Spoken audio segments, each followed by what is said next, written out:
when I turned 65 and started avoiding people. Here's why. Reaching this age brings profound changes to how we see life, relationships, and time itself. For years, I was the kind of person who always showed up for everyone. Friends, family, neighbors, you name it. But over time, I realized that not every connection is worth the energy it takes to maintain. At 65, I found that stepping back from certain relationships isn't about bitterness or resentment. It's about protecting my peace, valuing my time, and focusing on what truly matters. In this video, I'll share the life lessons that led me to this decision. From the way time feels more precious as we age, to how relationships naturally change, and even why solitude has become a source of joy rather than loneliness. If this resonates with you or even challenges your perspective, you're in the right place. Take a moment to like this video and subscribe to the Continuous Motivation channel. Together, we'll explore how embracing these truths can lead to a simpler, more fulfilling life. Number 1, time feels more precious than ever. At 65, one thing becomes crystal clear. Time is no longer infinite. When we were younger, it felt like we had all the time in the world. We'd waste hours on meaningless conversations, relationships that didn't fulfill us, or obligations we took on out of guilt. But now every moment feels like a gift, and it's not something I'm willing to squander anymore. This shift doesn't come from fear. It comes from wisdom. Time isn't just a number on a clock anymore. It's the foundation of how I choose to live my life. Every sunrise feels more vibrant. Every conversation with someone I truly care about feels deeper. Even the quiet moments, like sipping my coffee or walking in the park, hold significance I never noticed before. I've learned that not everything and everyone deserves a slice of my time. This isn't selfish. It's practical. As we grow older, it's essential to step back and ask, is this worth my energy? Does it bring me joy? Does it align with my values? If the answer is no, I let it go. Because the truth is, time spent on things that don't matter is time stolen from the things that do. One way I've embraced this perspective is by simplifying my relationships. I no longer say yes to every invitation or engage in shallow conversations just to be polite. Instead, I seek out connections that feel real, where I can be myself and where the other person values my time as much as I do. A meaningful conversation over tea beats a crowded gathering where I feel invisible every single time. This isn't about isolating myself. It's about honoring my life. I've started to see time as a trusted companion. It reminds me to slow down and savor the moments I once rushed through. It tells me to choose wisely because every choice has weight. And it reassures me that it's okay to let go of what no longer serves me. If you're finding yourself with similar thoughts, I want you to know you're not alone. There's no rule book for how to spend your time in this stage of life. But here's what I've discovered. Focus on what matters. Time isn't about how much you have left. It's about what you do with it. Protect it fiercely. Fill it with purpose, peace, and people who truly uplift you. Because once you start treating time as the treasure it is, your entire life shifts into something more. Number 2, relationships change, and so do we. As the years pass, relationships evolve, and so do we. At 65, I've come to accept a hard truth. Not every relationship is meant to last a lifetime, and that's okay. It's not a sign of failure. It's just life moving forward. When I was younger, I believed relationships required constant effort to maintain. I remembered every birthday, attended every gathering, and reached out even when I felt drained. I thought being there for everyone made me a good friend, neighbor, or family member. But over time, I realized something. Not all relationships are equal. Some nurture you while others deplete you. This shift didn't happen overnight. It came through years of experience, some wonderful, some painful. I've been hurt by people I trusted, disappointed by those I relied on, and even distanced from family members whose paths simply grew apart from mine. For a long time, I took these losses personally. I wondered, what did I do wrong? Could I have tried harder? But now I see things differently. People changed. And sometimes the kindest thing you can do is let go. One of the most liberating lessons I've learned is to focus on relationships that feel mutual. A healthy relationship isn't one where you give endlessly without receiving in return. It's about balance. Does this person support you as much as you support them? Do they listen as much as they speak? Do they bring light into your life or take it away? As I've grown older, my circle of connections has naturally grown smaller. But what's left is richer, more meaningful. The friends and family who remain in my life now are the ones who truly matter. The ones who understand me, accept me, and bring joy into my days. I no longer waste energy trying to hold on to connections that don't align with who I am today. This doesn't mean there aren't moments of nostalgia. Sometimes I think about friends I've lost touch with or family members whose lives have taken different directions. But instead of regret, I feel gratitude. Those relationships shaped me, taught me lessons, and gave me memories I'll always cherish. They were part of my journey, even if they aren't part of my present. So here's my advice. Don't hold on out of guilt or obligation. Relationships, like life, are meant to evolve. Focus on the ones that bring you peace and let go of those that don't. By doing so, you'll find yourself surrounded by love, authenticity, and the kind of connections that truly make life worth living. Number 3, trust becomes more complex. Trust is one of the most fragile yet vital aspects of any relationship. At 65, I've realized that trust isn't something to give lightly anymore. It's a precious bond, and when it's broken, it leaves scars that take time, sometimes a lifetime, to heal. In my younger years, I trusted easily. I believed in the goodness of people and their intentions. I gave my heart, my time, and my loyalty freely. While this openness led to many beautiful relationships, it also brought its fair share of heartbreak. Over the years, I've been let down by people I never thought would hurt me. A friend who valued what I could do for them more than who I was, a family member whose choices created distance between us, and even a colleague who prioritized their gain over our shared vision. These experiences changed how I approach trust. They didn't make me bitter, but they did make me careful. Now, when someone new enters my life, my first thought isn't, how can I connect with this person? But rather, what are their motives? It's not an easy way to live, but it's necessary. And yet, I've come to understand that trust isn't just about others. It's about trusting yourself too. Learning to trust my instincts has been one of the most important lessons of my life. If something doesn't feel right, I no longer dismiss it as paranoia or overthinking. I've walked away from relationships that felt toxic, no matter how long they'd been part of my life. I've learned that protecting my peace is worth the difficult decision to let go. That said, trust is still possible. It's just different now. There are moments when people surprise me in the best way. A kind stranger who goes out of their way to help, a neighbor who checks in during bad weather. These small, genuine gestures remind me that trust, while delicate, is not impossible to rebuild. The key is balance. It's about setting boundaries, not walls, and giving trust gradually to those who earn it over time. It's about keeping your circle small and surrounding yourself with people who show consistency, kindness, and respect. So if you find yourself more guarded as you age, know that it's okay. Protecting your trust is a form of self-care. It doesn't mean you're closing yourself off. It means you're valuing yourself enough to be selective. And in this stage of life, that's exactly how it should be. Number 4, simplicity. The world has changed. At 65, it's impossible not to notice how much the world has transformed. Life feels faster, busier, and more tech-driven than ever before. Yet, for all the progress and convenience, something valuable seems to have been left behind. A sense of warmth, simplicity, and connection.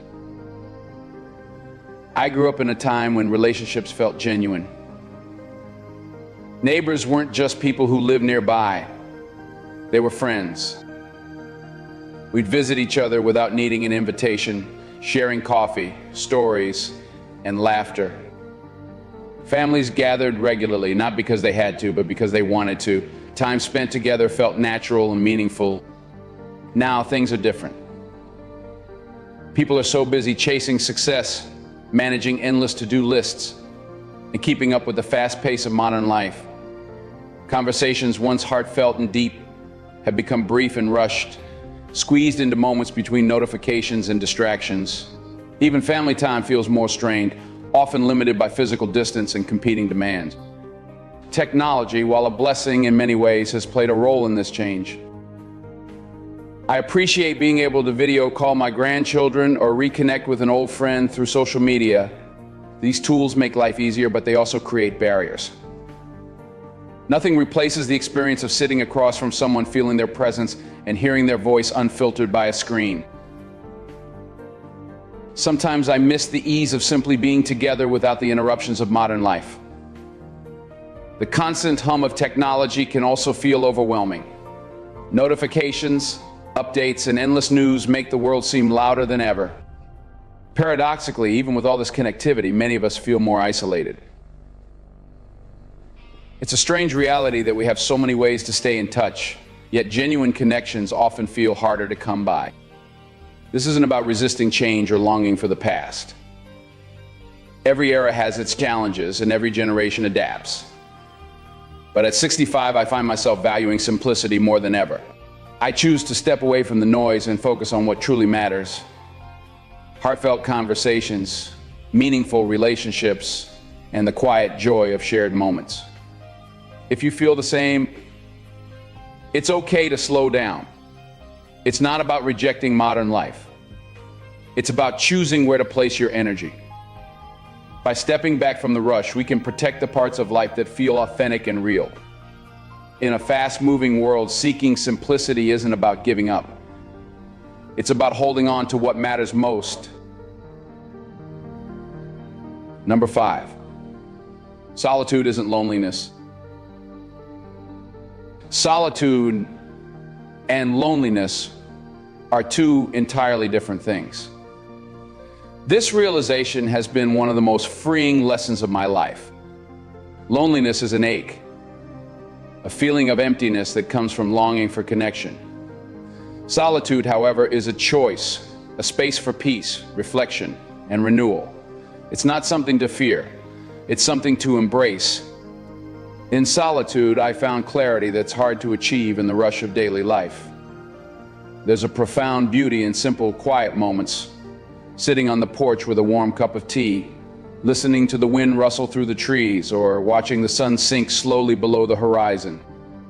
These experiences don't just pass the time. They enrich it, reminding me of the small joys life has to offer. Reflecting on the past has also become a source of comfort during these quiet moments. Instead of dwelling on mistakes or missed opportunities, I focus on the lessons I've learned and the memories that bring me happiness. Solitude offers a space to look inward and make peace with the life I've lived, finding gratitude for the person I've become. That's not to say I've withdrawn from people. On the contrary, solitude has helped me appreciate my relationships even more. It's allowed me to focus on meaningful connections instead of maintaining relationships out of obligation or habit. When I spend time with loved ones, I'm present and engaged, savoring the moments we share. Solitude has also taught me to value myself. It's easy to get caught up in the idea that being surrounded by people defines your worth. But the truth is, your value doesn't come from the size of your social circle or the number of events on your calendar. It comes from within, from knowing who you are and what truly matters to you. If you've ever feared being alone, I encourage you to rethink that perspective. Solitude isn't a punishment. It's a gift. It's a chance to hear your own thoughts, to focus on what brings you peace, and to reconnect with yourself. The more you embrace it, the more you'll realize it's a source of strength and clarity. In the quiet of solitude, you can find balance and joy. You can let go of distractions and pressures, focusing instead on the life you want to live. It's not about isolation. It's about intention. And in those moments of stillness, you may discover a deeper sense of fulfillment than you ever thought possible. Number 6, why I avoid people now. Avoiding people isn't about bitterness or resentment. It's about protecting my peace. Over the years, I've learned that not every connection is worth maintaining, and not every social obligation deserves my time or energy. This realization didn't come easily, but it has been one of the most important lessons of my life. For much of my younger years, I believed in always being available. I wanted to be the person others could count on, the reliable friend, the helpful neighbor, the supportive family member. And while that brought me joy for a time, it also left me drained. I gave too much of myself to relationships that weren't mutual and situations that didn't align with my values. Life has a way of teaching us where to draw the line, even if it takes decades. I've experienced moments where my kindness was taken for granted or my time was treated as if it had no value. I ignored red flags, thinking loyalty meant staying, even when it chipped away at my happiness. But now I see things differently. I understand that avoiding certain people isn't selfish. It's self-preservation. There's peace in stepping away from toxic relationships and letting go of obligations that no longer serve me. I've traded the noise of constant social interactions for the quiet joy of meaningful solitude. Instead of stretching myself thin trying to please everyone, I focus on a smaller, deeper circle of relationships. Connections that bring light and fulfillment to my life. This doesn't mean I've shut myself off completely. The people who remain in my life are there because they genuinely care, because they expect something from me. These relationships are rooted in mutual respect and understanding, and they feel effortless in the best way possible. There's no drama, no competition, just genuine connection. I also avoid people who bring negativity into my life.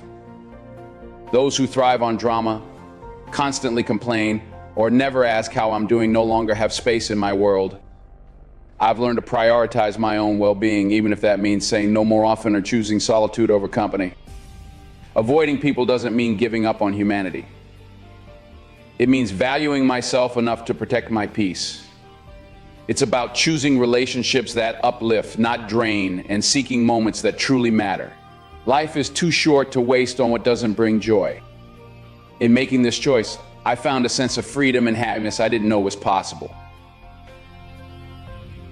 Number 7, is this a shared experience? Have you ever found yourself wondering, am I the only one who feels this way? As I've grown older, I've asked myself that question many times, especially as I've become more selective about the people I let into my life. But the more I talk to others around my age, the more I realize this isn't just my story. It's a shared experience. Life has a way of teaching us hard but valuable lessons about relationships, priorities, and self-worth. For decades, I tried to meet everyone's expectation. I wanted to be the dependable friend, the supportive family member, the neighbor who always showed up. But at some point I realized the cost. I was pouring so much into others that I had little left for myself. As I've spoken with friends and peers, I've discovered a similar theme in their lives. Many of us reach a point where we no longer feel the need to be everything to everyone. We start choosing quality over quantity in relationships. The superficial connections that might have seemed important in our younger years lose their appeal. What we crave now are meaningful conversations, shared laughter, and relationships that feel genuine. This shift isn't easy. Sometimes it feels like letting go of parts of yourself.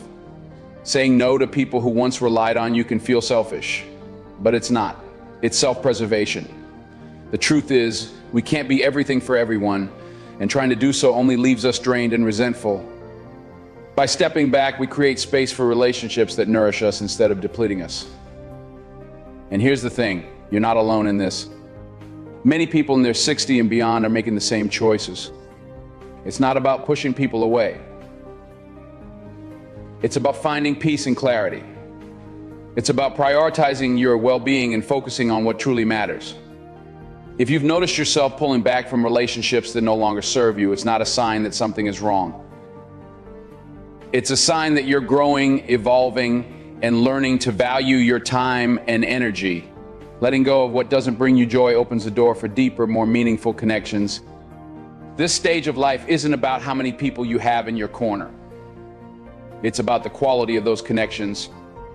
If this resonates with you, take comfort in knowing that you're not alone. Together, we're learning how to embrace a life that's simpler, more fulfilling, and unapologetically authentic. Number 8, embracing this chapter of life. Life isn't about endings. It's about beginnings. Every chapter brings its own lessons, challenges, and joys. At 65, I found that this stage of life is less about proving myself to others and more about embracing who I've become. It's about letting go of what no longer serves me and focusing on what truly matters. There's a certain freedom that comes with this realization.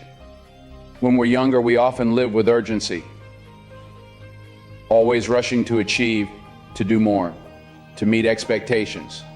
We're driven by the belief that the future holds endless possibilities, so we keep chasing. But as time goes on, we begin to understand that the present is what truly matters. This chapter of life is about simplicity. It's about finding joy in the little things. Watching the morning sunlight stream through the window, sharing laughter with loved ones, or enjoying the quiet comfort of a favorite chair. These moments may seem small, but they hold a depth that's hard to describe. They remind us that life's treasures are often found in its simplest pleasures. It's also a time for reflection. Looking back, I see my life as a tapestry of experiences. Some beautiful, some painful, all meaningful. Every triumph, every mistake, every heartbreak has shaped me into the person I am today. Reflection allows me to honor those experiences without clinging to them. It's not about living in the past. It's about appreciating the lessons it has given me. But this chapter isn't just about looking back.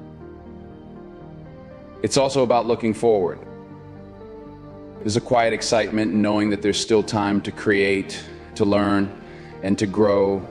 Whether it's trying a new hobby, nurturing a garden, or simply taking the time to appreciate the present, this stage of life offers its own unique possibilities. What makes this chapter truly beautiful is the freedom it brings. It's the freedom to say no to things that drain us and yes to what brings us peace. It's the courage to live authentically, without fear of judgment or the pressure to meet others' expectations. And it's the realization that simply being is enough. If you're in this stage of life, I encourage you to embrace it fully. Let go of the noise and the rush and focus on the things that bring you joy. Life doesn't have to be perfect to be meaningful. Sometimes the most peaceful and fulfilling moments come when we stop chasing and start appreciating. This chapter is ours to write. So let's make it one of simplicity, gratitude, and genuine happiness. In closing, avoiding people at this stage of life isn't about shutting the world out. It's about protecting the peace we've worked so hard to find. Life at 65 is a chance to focus on what truly matters. Meaningful relationships, moments of joy, and a sense of inner calm. It's not about bitterness or regret. It's about living intentionally. This chapter is a time to let go of toxic connections, unnecessary obligations, and the pressure to meet others' expectations. Instead, it's about embracing simplicity, authenticity, and gratitude. The journey has been filled with lessons, some painful but all valuable, leading to a place of clarity and fulfillment. If you've been feeling the same, remember that it's okay to choose peace over chaos. It's okay to prioritize yourself. Life's true richness comes from the quality of your days, not the quantity of your commitments. Let this be the chapter where you live boldly, love deeply, and savor every moment.